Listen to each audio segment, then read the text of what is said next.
Hi, I'm James Sidarius. I'm going to be presenting a joint work with Mohammed Mosajir on the folly of breaking echo chambers. And what we're going to be looking at here is community-based social media platforms and interventions to reduce polarization.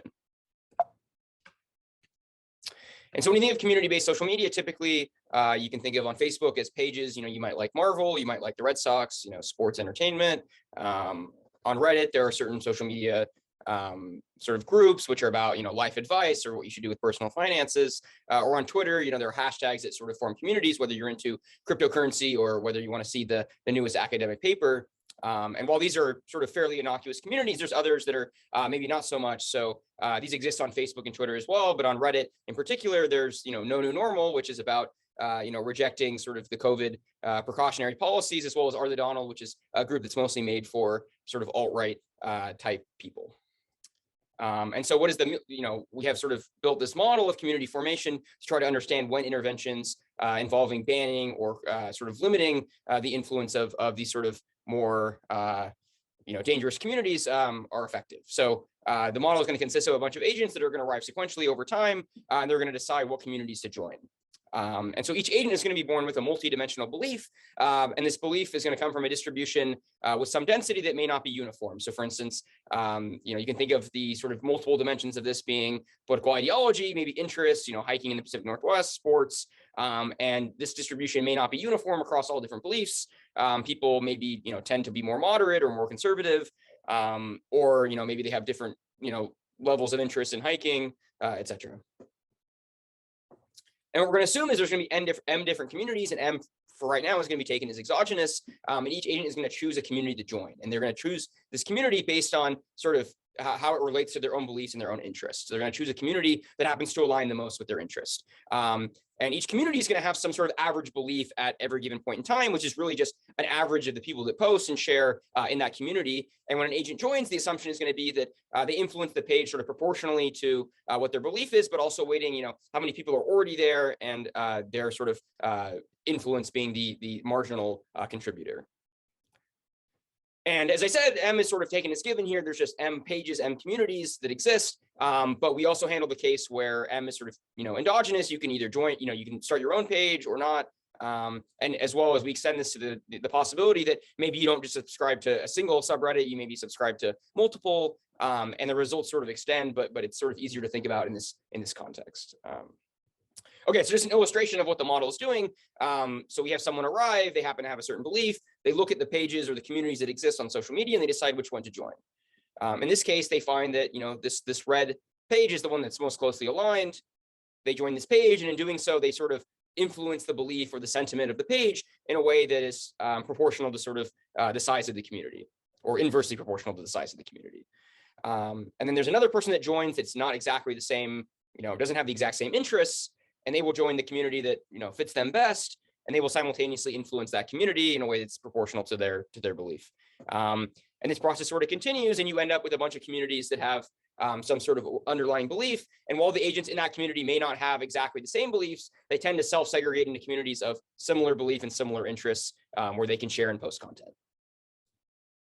And so what emerges from this actually in equilibrium, or sort of in this long limit of we assume the time goes for a while, is that you get this Voronoi diagram that characterizes where each of the sort of communities are in terms of the average belief. And this diagram happens to be unique. So in particular, it always converges to one that depends on sort of this underlying density H that it determines sort of the preferences and beliefs in society. And these sort of center points of the Voronoi diagram correspond to the average belief of of those particular communities. And the sort of general, for each sort of segment of the Voronoi diagram, while the dot indicates the average belief, the sort of geometric figure that, or the polygon that sort of has the same color shows who are the agents that actually join that community. What are the beliefs of the agents that decided that is the community that sort of best fits their interest. And the way that we sort of characterize this is based on these sort of hyperplanes that divide us into different communities, and it's precisely the people that are indifferent between the two communities that determine that indifference line or plane. And what's of a particular interest is, when we think about like sort of the interior of the Voronoi diagram, we think about the cases of communities that are more innocuous, that are more sort of interested in different things, perhaps even, at the extremes that depending on what the topic is, maybe more innocuous, but sort of there are these cases where you might have fringe groups or groups that are sort of at the ends of this box that have communities that are like extreme echo chambers. So they have very sort of polarized beliefs, and they're also communicating and sort of segregating into these groups that only share beliefs of a similar nature. And the reason this is sort of has negative impacts is that polarization generally tends to create disagreement, discord, violence, and sort of unsettling outcomes that can have negative effects on society. So a lot of the blame for increasing polarization in the last 10 or 20 years has been because of social media and the fact that people are basically getting only content that agrees with their belief. But a lot of that is due to self-segregation and due to segregating into these sort of extreme echo chambers. And so what we saw sort of on the left side was during the defund the police movement in Portland, Oregon, there were a bunch of riots. There was a lot of damage caused to retail stores. But similarly on the right, there were Capitol riots where people thought the election was illegitimate. They were saying that Trump should be president. And so sort of these insurrections have been sort of a result of a lot of polarization and partially explained by perhaps these social media communities that have emerged in the sort of digital era. And so there are several interventions that, if platforms are thinking about, okay, how can we sort of limit these echo chambers? How can we try to reduce polarization? There's a lot of interventions that are possible. One that has been proposed by Reddit is this sort of soft intervention, which is a quarantine. And in this case, what they do is they don't actually sort of censor or ban the community, but they make it a little harder to be able to observe or post in that community. You have to make an account, you have to log in, you have to go through this sort of, screener question. And so while it's possible for you to join that community, there's a little bit of inertia and a little bit of a pushback that you might actually join something else that's related, but not as extreme. On the other hand, there are cases where Reddit has done the hard ban, where they've just completely removed the subreddit and said, this is an alt-right group. We don't support it. In this case, you can't actually join the group, and you're sort of forced to join a sort of adjacent group instead. And so the point of this talk is to think about what is the effectiveness of these interventions. Do they actually limit extremism? Do they limit polarization? And so as an example, suppose we have some extreme community and we're, as policymakers trying to think about whether we should ban this community. If we ban it, that's great. This community no longer exists, but the people on the platform that sort of have this belief don't disappear, right? They still exist. They're still trying to engage. So they likely go to an adjacent community. And what happens is, of course, they go to this adjacent community and we get this new larger community that has similar beliefs. But luckily, because we banned the echo chamber that sort of existed, that was only people of very, very extreme ideas, we get something that looks a little bit more moderate. And so the sentiment in this new community is, yes, it tends to lean in a particular direction, but it's actually sort of better for society. So in this case, we see the intervention of banning this extreme, community is actually beneficial. The classic example that I like to throw out there is 4chan, where there was this politically incorrect sort of forum where people would actually incite actions like, the Charlottesville white supremacy riots and protests, and the El Paso shooting that happened several years ago. And these were all sort of they came from politically incorrect, where there were a lot of like racist and xenophobic sort of intentions behind it. And by actually removing this, it helped sort of reduce these extreme beliefs and these extreme echo chambers where these ideas were being communicated. But there's several nuances that are related to these interventions, and the nuances come with this idea of having a small fringe community, where if you were to ban this community, the problem is that actually you sort of suck in this larger community that's closely related and sort of infect them with your extreme ideas. So you have this larger page or larger community that isn't sort of exposed to your crazy conspiracy theory ideas, but once this page is banned, then they sort of find a new home and they infect others with these ideas. So by actually breaking this echo chamber, by banning the community that's more extreme, this leads to more extreme ideas that become sort of accepted as mainstream. And as a policymaker, you're sort of better off just isolating the extremists, or, for example, putting in like a more mild intervention like quarantining the page instead of banning it altogether.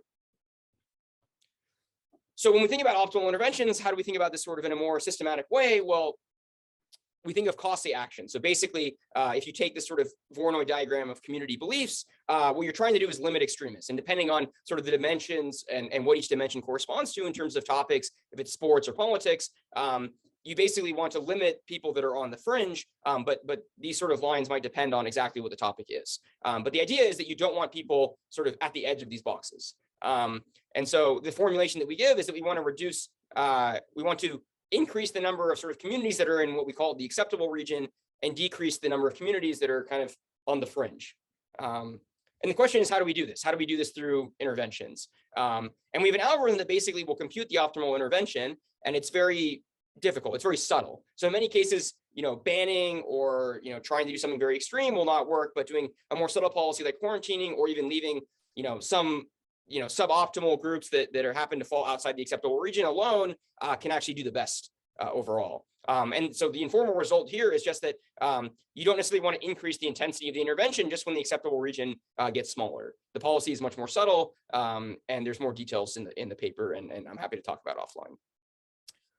So up until now, what we thought about is just short-run interventions. So how do we sort of, if there's an election coming up or there's a catastrophic event, we want to limit extremism, what is the best way to sort of reduce the amount of polarization, extremism, so that people don't take, these drastic actions that have possibly negative consequences for society.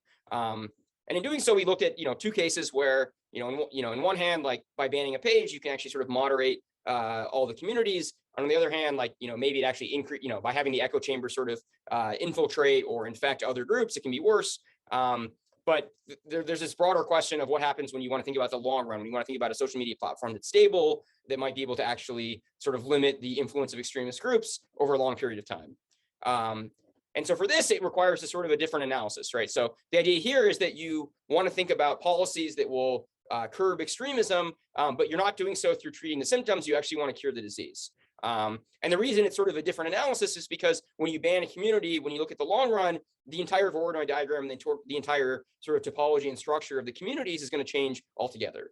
And so for this, what we find is that there are actually many sort of effective short-run interventions that work super well.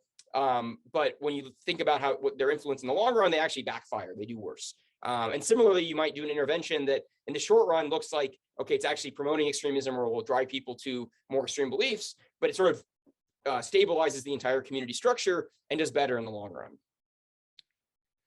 And so for this, what we extended is by considering this Reddit case study, which is the Are the Donald, which was founded on June 27th, 2015. It was quarantined almost a year or almost 4 years later in 2019. And then it was officially banned in 2020. And it was a very large subreddit. It had 725,000 followers. And the questions that we're interested in asking is first, can we accurately predict when we see a post, which of the subreddits it comes from? Does it come from Are the Donald? Does it come from some other subreddit? And then given this, can we understand how the sentiment of related communities changes, right? So if we can understand, accurately before the quarantine period, which of these subreddits it came from, can we understand how related communities change their sentiment once the Are the Donald was banned? And then finally, can we compare this to other communities that are not related to Are the Donald, right? So, or even maybe like slightly related. So Our Politics, which is typically like a left-leaning platform or left-leaning subreddit, can we understand maybe how that changes relative to Our Conservative and whether Are the Donald actually sort of infiltrated and infected the beliefs of people that were in a more sort of mainstream subreddit. So this is preliminary and ongoing work, but the idea is that we have these 4 subreddits and there's a post and we, train this natural language processing neural net with the idea of trying to predict whether it comes from Are the Donald, the sort of more mainstream Are Conservative, but still has a conservative bias, Are Politics, which is like more liberal, and the Reddit homepage, which is just like a collection of the most popular content on Reddit. And sort of what we find is in the pre-quarantine period, we can do pretty well. We can actually forecast relatively well, whether, or not forecast, but predict out of sample, whether something came from each of these 4 subreddits. And what we see is that we're pretty good at the front page in Our Politics. There's a little bit of inaccuracy with Are Conservative or Are the Donald, but we do much better than just random noise, and the prediction is actually significant. But now once you go to the quarantine period, this is before the ban, but when Are the Donald was quarantined, what we find is that there's more extremist ideas on Are Conservative. And how do we identify that? Well, we identify it through the fact that it's misclassifying posts from Are Conservative as Are the Donald. So it's very likely that people that were joining the platform or becoming more involved, instead of going to Are the Donald, they actually posted on Are Conservative. And we don't find these same effects when looking at the front page in our politics. So to sort of sum up, the typical argument against most platform interventions is that you're violating free speech if you don't allow people to form these communities, don't allow them to express their beliefs. But at the same time, because of sort of this digital era and how easy it is to sort of form these communities, that it's very easy to get echo chambers of people that are just sharing similar beliefs. And this causes polarization, extremism, and ultimately leads to actions that might be harmful against society. So these two things play, it's kind of a trade-off when the platform decides whether to, step in and take some kind of intervention. What we actually show is that, that if you kill an echo chamber or you actually remove it, that you might actually make things worse. The intervention might, fail to accomplish what you think is the goal or what you think is, the intention of it in the second goal. But by doing so, you actually exacerbate extremism and spread fringe beliefs. And in particular, the optimal intervention requires very careful calibration and understanding of both whether you have a long-term or short-term goal, what the community structure looks like, but also knowing that sometimes soft interventions like quarantining can be better than doing very hard interventions. And there's some evidence of this. There's some evidence that, in fact, when Arthur Donald was banned and quarantined, that the general sentiment of our conservative became more sort of alt-right, very extreme right-leaning. So by enacting these policies, you have to think about what is sort of the effect on adjacent communities and whether the intervention of removing the echo chamber actually just leads to sort of more propagation of misinformation and more extreme ideas in other more mainstream communities.